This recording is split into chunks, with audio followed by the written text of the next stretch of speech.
অসম চুক্তিৰ ৬ নম্বৰ দফা কাৰ্যকৰী কৰিবৰ কাৰণে বিপ্লৱ শৰ্মাৰ নেতৃত্বত এখন উচ্চ পৰ্যায়ৰ সমিতি গঠন কৰিছিল আৰু এই সমিতিখন কেন্দ্ৰীয় গৃহ মন্ত্ৰণালয় তেওঁলোকে গঠন কৰি সংসদৰ মজিয়াত কৈছিল যে প্ৰতিবেদনৰ যিমানবোৰ পৰামৰ্শৱলী থাকিব সকলো দাড়ি কমাসহ উন্নীতকৰণ কৰিব বা সকলো কাৰ্যকৰী কৰিব। কিন্তু আমি দেখিবলৈ পালোঁ যে এই প্ৰতিবেদনখন সম্পূৰ্ণ কৰাৰ পাছত প্ৰতিবেদনখন কেন্দ্ৰীয় চৰকাৰে আজিলৈকে গ্ৰহণ নকৰিলে আৰু তাতকৈ ডাঙৰ কথাটো হ'ল কেন্দ্ৰীয় চৰকাৰৰ যিগৰাকী তেওঁলোকৰ প্ৰতিনিধিত্ব কৰা যিগৰাকী বিষয়া তেওঁলোকে আজিলৈকে স্বাক্ষৰ নকৰিলে। স্বাক্ষৰ নকৰাকৈ এইখন অৱহেলিত হৈ পৰি থাকিল। এইখন কেন্দ্ৰীয় গৃহ মন্ত্ৰণালয়টো গ্ৰহণে নকৰিলে। ৰাজ্যিক কেবিনেটৰ যোগেদি কেন্দ্ৰীয় গৃহমন্ত্ৰীক দিব বুলি কৈছিল, সেই কামটো নকৰিলে আৰু বহু দিনৰ পৰা মুখ্যমন্ত্ৰীয়ে কৈ আছে যে কেন্দ্ৰীয় গৃহমন্ত্ৰীয়ে গ্ৰহণ কৰা নাই, কেন্দ্ৰীয় গৃহ মন্ত্ৰণালয়ে গ্ৰহণ কৰিবলৈ আজিলৈকে ইচ্ছুকতা প্ৰকাশ কৰা নাই। কিন্তু তাৰ পাছত মুখ্যমন্ত্ৰীয়ে হঠাৎ যোৱা কেবিনেটত তেওঁ সিদ্ধান্ত লৈ ঘোষণা কৰিছে যে তেওঁলোকে ৫৭টা কাৰ্যকৰী কৰিব। অসম চুক্তিৰ ৬ নম্বৰ দফাত সাংবিধানিক, বিধায়নী আৰু প্ৰশাসনিক ৰক্ষা কৱচৰ কথা আছে।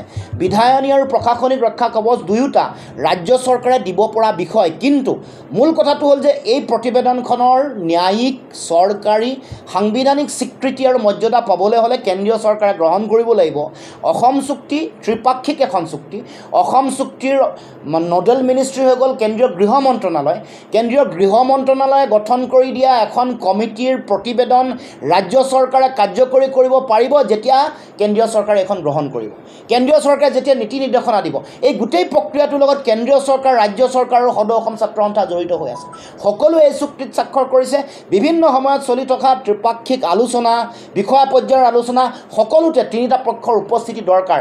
এতিয়া আমি দেখিবলৈ পাইছোঁ যে এই গোটেই কথাটো নাকচাত কৰি মুখ্যমন্ত্ৰীয়ে তেওঁ কৈ আছে যে এই গোটেই প্ৰতিবেদনখনৰ তেওঁ ৫৭টা পৰামৰ্শৱলী তেওঁ কাৰ্যকৰী কৰিব।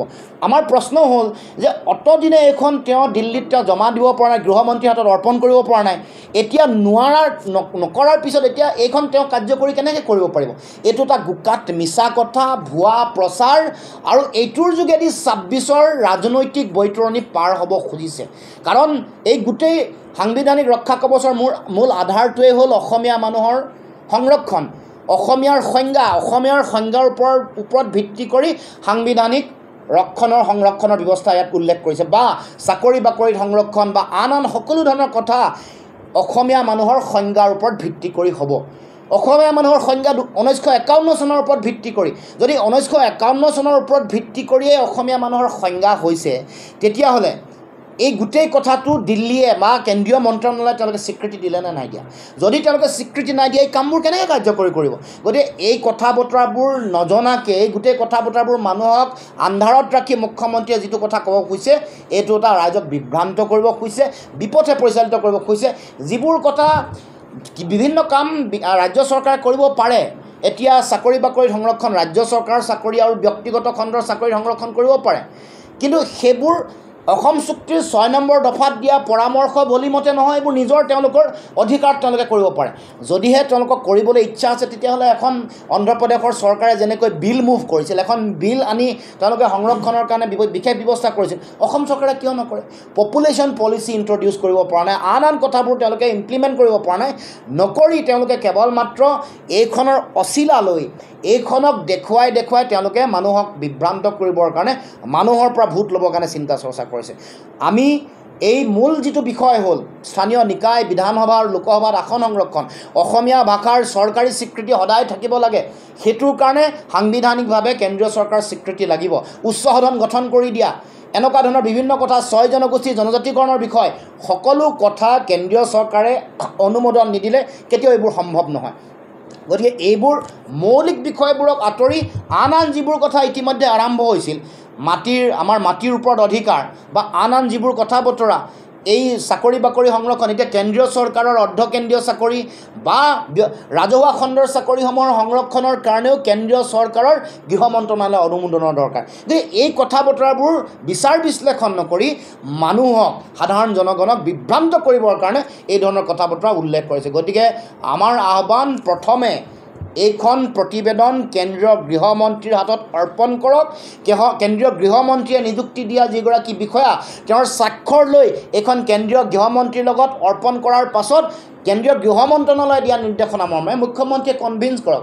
ইমান তেওঁলোকৰ ভাল গৃহমন্ত্ৰীক কনভিন্স কৰি 57টা যদি তেওঁলোকে বিধায়নিকভাৱে প্ৰশাসনী যিটো ক্ষমতাৰ যোগেদি তেওঁলোকে কৰিব লগা আছে সেইটো কৰক।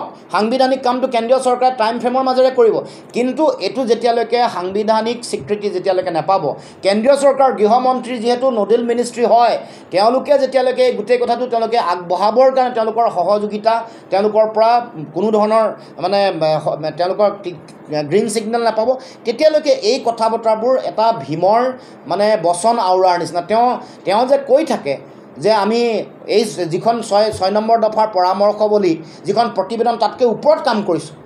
ওপৰত কি কাম কৰিছে? ওপৰত কাম কৰিবলৈ কেন্দ্ৰীয় গৃহমন্ত্ৰীয়ে বনাই দিয়া কমিটিখনৰ ওপৰত কাম কৰিব পৰা তেওঁৰ কৰ্তৃত্বটো কেন্দ্ৰীয় গৃহমন্ত্ৰীতকৈ বেছি নেকি? অমৃত শ্বাহতকৈ ওপৰত গৈ অসমৰ মুখ্যমন্ত্ৰীয়ে কাম কৰিব পাৰে নেকি? এই যে যিটো আভুৱা ভৰা কথা, এই যে দাংকুব মৰা কথা, অসমত কোনো ধৰণৰ কাম কৰিব নোৱাৰা মুখ্যমন্ত্ৰী, নিষ্কম্মা মুখ্যমন্ত্ৰী এগৰাকীৰ এইবোৰ বক্তব্য। যিকোনো খবৰৰ বাবে যোগাযোগ কৰক 70901730 অথবা 7099017990 নম্বৰত।